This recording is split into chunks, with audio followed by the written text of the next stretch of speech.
Bueno, obviamente que el tema del coronavirus es el tema central y que nos preocupa a todos. Y vamos, como siempre decimos, ¿no? Vamos a hablar con especialistas, con los que saben. Y es el momento más preocupante de la pandemia, Sofía. Así es, y estamos ya con la jefa de epidemiología del Hospital Posadas, Elena Borda. Muy buen día. Hola, muy buen día para todos. Elena, ¿en qué instancia estamos? Recién escuchábamos, hay varias declaraciones que nos paran en un momento que aparentemente las reuniones sociales, romper la cuarentena, romper las reglas serían hoy el mayor foco de contagios. ¿Esto es así? Sí, bueno, nosotros acá en el hospital tenemos una experiencia importante al respecto porque estamos haciendo entrevistas desde que empezó la cuarentena, inicialmente a los casos confirmados y a los contactos estrechos. Después fuimos incorporando el personal de salud y todo lo que hemos podido rescatar de esas entrevistas es que muchas veces no se toma conciencia de que el contagio de la enfermedad puede venir de los más cercanos. Entonces, en general la gente espera que la persona que tiene coronavirus tenga algún signo, algún síntoma que lo manifieste y muchas veces eso no es así. También hay que tener en cuenta que la enfermedad, una vez que manifiesta síntomas, ya está en periodo de contagio de la persona 2 días antes. Entonces esos 2 días previos muchas veces la gente no los tiene en cuenta, que ya la persona está contagiando. Fundamental, sí. Sí. Elena, porque en esta instancia se empiezan a relajar. Sí, a ver, Claro. y con el tema, obviamente vos estuviste viendo esto desde que se inició, ¿no? Digamos, Sí. hubo, me imagino, meses críticos y meses más calmos. Hoy por hoy, Sí. el riesgo de saturación está latente porque mucho se habla, el gobierno, a ver, no lo ve en un corto plazo, pero sí en un largo plazo si estos números se siguen aumentando. ¿Ustedes cómo lo ven desde su perspectiva? Nosotros en este momento lo vemos un poco como hacer futurología, porque la realidad es que vimos un gran aumento durante el mes de junio, acá en el hospital al menos, que se sostuvo durante el mes de julio, pero en este momento lo que hay que prestar atención no es solamente a los casos diarios, que es donde se pone muchas veces el foco, sino a tomar otros parámetros que sean que abarquen semanas completas, porque eso es lo que nos va a permitir poder calcular si la curva está en ascenso realmente, si la cantidad de contagios va increyendo o si está estabilizada. La realidad es que nosotros no vamos a poder saber si estamos en el pico o seguimos en etapa ascendente por el momento. Claro. Los que manejan mejor estos datos son las autoridades nacionales que tienen la información de todo el país y de todos los centros de salud. Sí, ahora, más allá de eso que vos decís, ¿no? Obviamente, y Sí. tiene su lógica porque conocés el palo y demás. Hoy Sí. un país, imagínate un país sin, si yo te digo hoy, te planteo Argentina sin coronavirus, y te digo un 55-60% de ocupación de camas. Es un número, me imagino, muy bueno para esta fecha. Digo, ¿cómo es la vida diaria de los hospitales fuera del coronavirus en estos meses? O sea, vos me decís, fuera del periodo, si no hubiera coronavirus, me planteás. Sí, claro. Perdón, que no entendí. Sí, si no estuviéramos con coronavirus. Con coronavirus. Esta etapa del año para nosotros siempre es una etapa de mucha sobreexigencia en el hospital porque siempre tenemos la contingencia invernal. Todos los años para esta época tenemos una gran ocupación de camas. La diferencia con otros años que en general la mayor ocupación de camas es en pediatría y este Claro. año pediatría no digamos, es la excepción dentro del coronavirus. Tenemos muy pocos niños internados. Y lo estamos viendo sí en adultos. Pero es una época de gran demanda de los sistemas de salud. Sí, Sí, totalmente. Elena, ¿y la tasa? Porque hoy nos preguntamos con la tasa de letalidad en Argentina Sí. cambió, pero guardanos un segundito que tenemos que compartir una información de último momento. Sí. Último momento.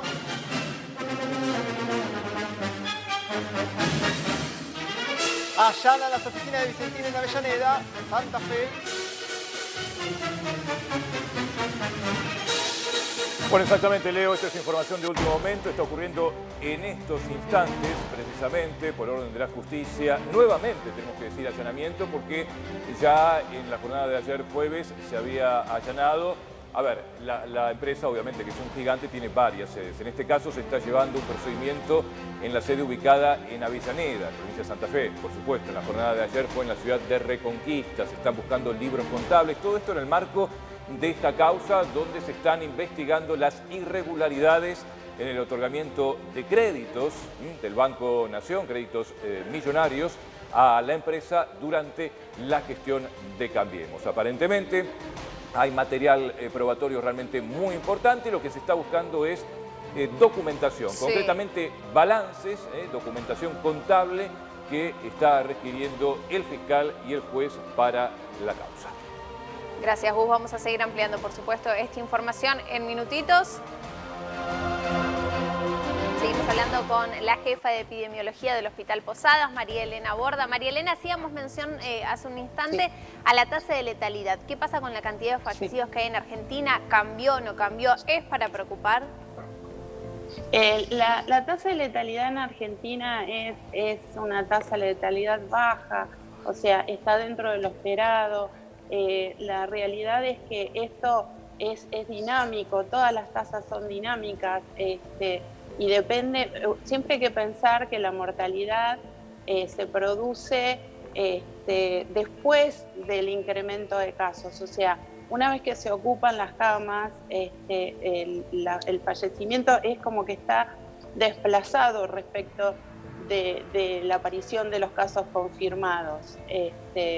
Pero de todos modos es una tasa relativamente baja. Sí, a ver, dicen que, supuestamente esta tasa de letalidad baja de Argentina, una de las más bajas de la región, tiene que ver con que tenemos la vacuna de la tuberculosis dentro del calendario. ¿Esto es así? ¿Se pudo ya comprobar esto? No, eso está todo en estudio. La realidad es que la letalidad es multifactorial.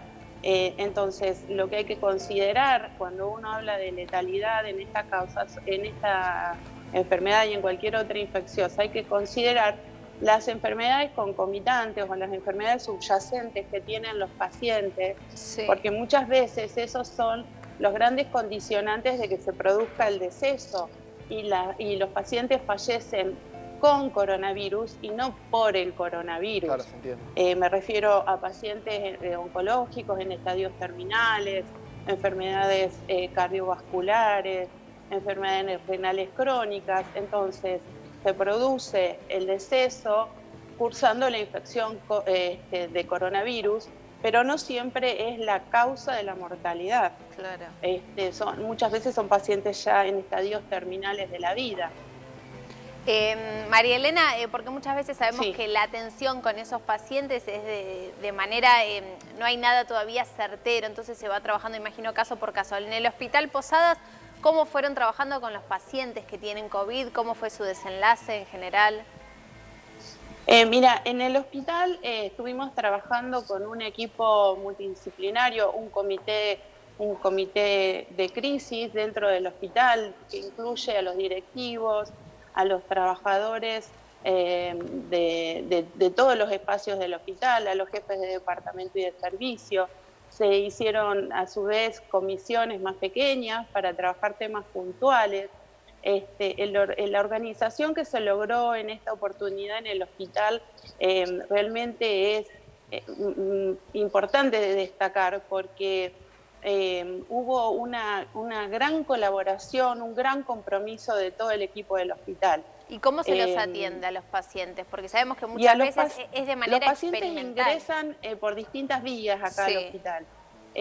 Hay un circuito de pacientes con problemas respiratorios que ingresan por un sector del hospital y pacientes con otro tipo de problemas que ingresan por el otro extremo del hospital. Y entonces se generan dos circuitos bien delimitados. Ya desde el ingreso al hospital, el personal de seguridad que está en la entrada va orientando. Después hay toda una señalética especial, especialmente realizada por el equipo de comunicaciones para ir orientando a la población y generar estos circuitos, como les decía. Entonces ya dentro, cada paciente tiene la atención personalizada que requiere.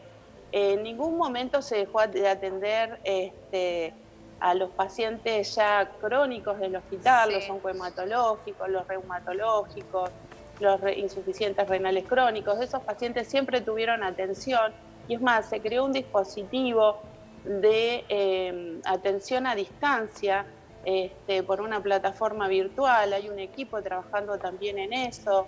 Y bueno, y después, respecto de los pacientes con COVID, hay un equipo trabajando en el seguimiento telefónico de los casos confirmados, y es un seguimiento que está categorizado según el nivel de riesgo. Entonces los pacientes ingresan por con dos categorías, una categoría que está como semaforizada, digamos, con los colores del semáforo, y los amarillos son atendidos telefónicamente en forma de día por medio, hasta que se evalúa la posibilidad, digamos, de que el paciente siga con autocontrol porque ya está recuperándose, y después los que ingresan con otra categoría, que son los colorados o rojos. Entonces ellos son pacientes que tienen algún factor de riesgo, pero que tienen una forma leve de la enfermedad que puede ser tratada en forma ambulatoria, y tienen el seguimiento de estos profesionales en forma telefónica y diaria.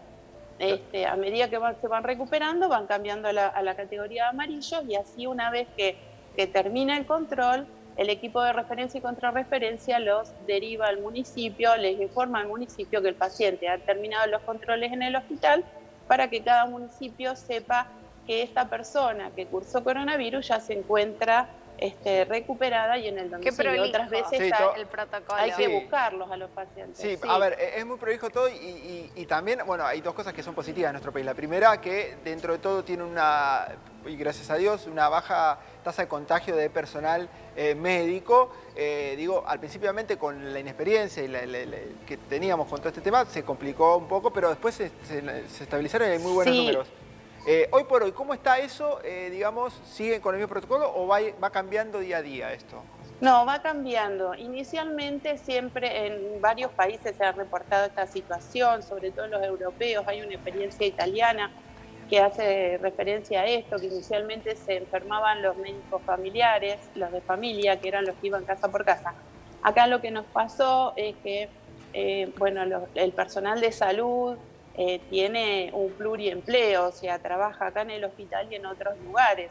Claro. Y sabemos que hay lugares donde se ofrecen todas las posibilidades de cuidado para el personal de salud, y otros, digamos, que no tanto, o que, digamos, desbordó la capacidad de estos lugares, ¿no? Sí. Entonces, muchas veces al principio lo que encontrábamos era que era personal que trabajaba en otros espacios, generalmente instituciones privadas, y, digamos, tenían ahí el contagio inicial, y después, se reportaban algunos contagios dentro del hospital a raíz de estos casos. Inicialmente la tasa de casos entre el personal era más alta, porque si nosotros considerábamos el total de los infectados en relación con el personal, era una tasa alta. Pero con el correr del tiempo y con la capacitación permanente, que esto es lo que siempre recalcamos, fundamental. hay que hacer una capacitación continua, es continua, es permanente, y entender que, porque por ahí las quejas eran que los espacios eran reducidos o que no se podía mantener la distancia. Entonces uno siempre explica, las instituciones los espacios físicos no se pueden ampliar en estas condiciones. Entonces lo que tenemos que modificar son las conductas. Hay que modificar las conductas personales, tener mayor cuidado.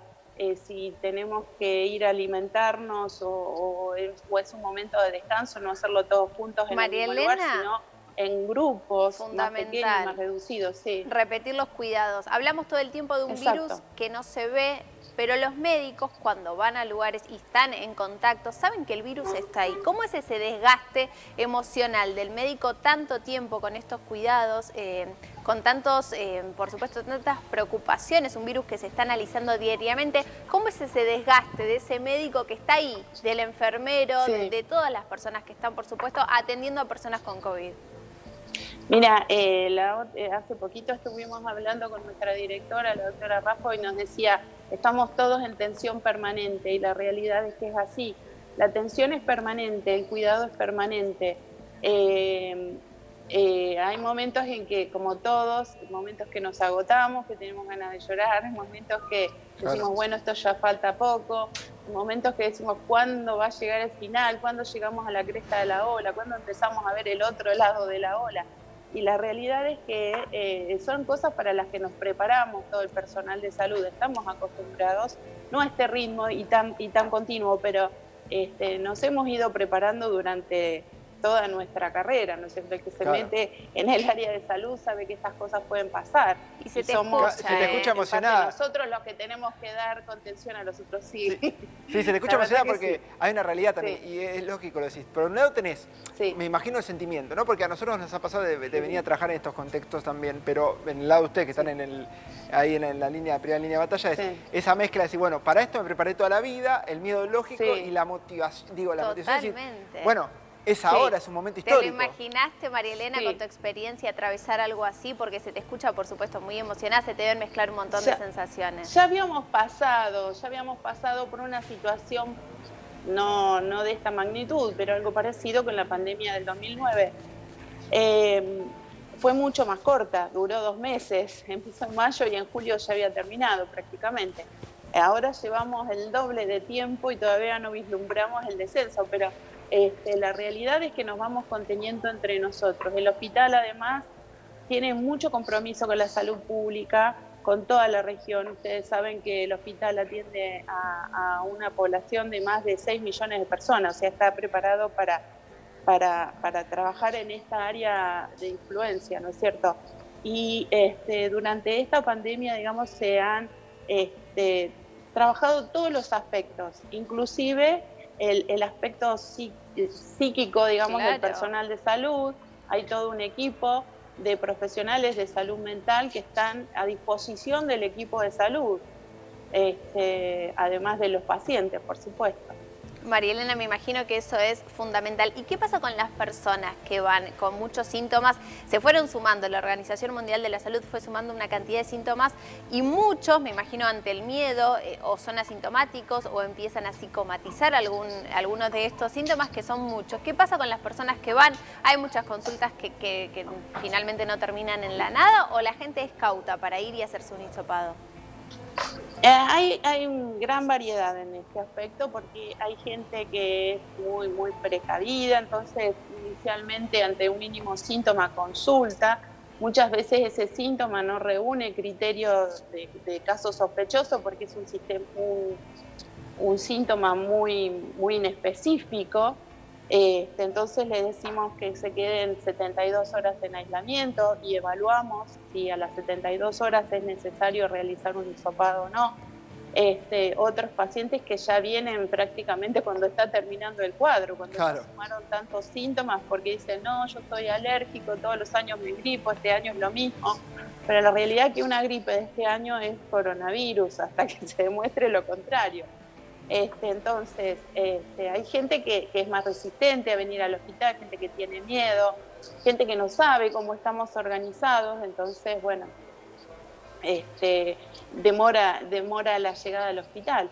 Así que la variedad es muy grande. Lo mismo que el nivel de cuidados que tiene la población también es muy grande. Desde el primer día que estamos repitiendo siempre lo mismo, en las entrevistas telefónicas, en los lugares de atención, lo que decimos es que además de utilizar los elementos de protección que tenemos, el tapaboca nariz, una máscara facial, si estamos en la calle, que no les dé vergüenza, porque la realidad es que todos tendríamos que estar usándola ahora cuando salimos, una máscara casera, un tapabocas y nariz casero.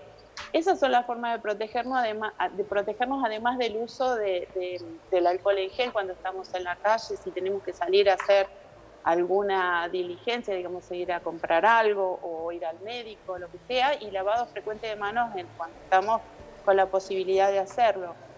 Pero además de eso, el distanciamiento. Cuando estamos en un grupo, tenemos que estar en una oficina, tenemos que estar en nuestra casa, no estar todos en el mismo espacio, tratar de repartirnos dentro del hogar.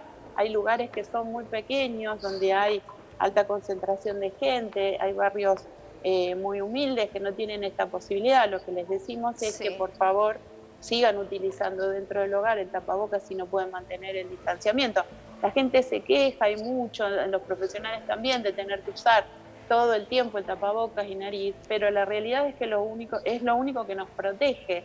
Entonces, es la barrera con el tapabocas nariz. Yo creo que Argentina tuvo estamos en problemas. Dos cosas que hizo muy rápido. La cuarentena, que de hecho se nota ya en la tasa de letalidad, y la otra es el rápido uso del tapaboca o barbijo de manera obligatoria. Sí, la principal barrera, Marielena. Si no, hubiera estado complicado. Sí. Y me parece también que en este punto, a diferencia de otras partes del mundo, las reuniones sociales, el argentino es de juntarse a tomar un mate, de juntarse a almorzar, de salir a un parque. Dicen que es peor que en el transporte público ahora. Claro, que uno las está muy reuniones pendiente sociales, de eso. Sí. Lo que pasa es que el transporte público está muy limitado. Claro. Y hay otro punto que por ahí no se charla, es que en el traslado, al no haber transporte público, la gente se transporta a los lugares de trabajo en autos particulares. Entonces se hacen pool, digamos, se juntan varios compañeros de trabajo, se van pasando a buscar y van todos en un mismo vehículo. El problema es que dentro del vehículo muchas veces no usan el tapaboca nariz y hay que utilizar todo el tiempo, si uno va acompañado en el vehículo, en el auto, el tapabocas nariz por parte de todos los que suban al auto. Entonces, lo ideal es que el conductor y una persona más el acompañante esté en el asiento de atrás, que pueda mantener los 2 metros de distancia. Totalmente. Si van 3 o 4 personas, tienen que ir todos con el tapabocas nariz y con una ventanilla Marielena. baja. Es difícil en invierno, Sí. pero digamos debería ser Bueno, pero ya se está Y terminando es el frío, así que Y vamos a poder ayudan bajar. un montón tus Falta conceptos. Marielena Borda, un placer hablar con vos. Te Gracias, vamos a seguir por todo este convocando. tiempo. Gracias a ustedes. Por favor.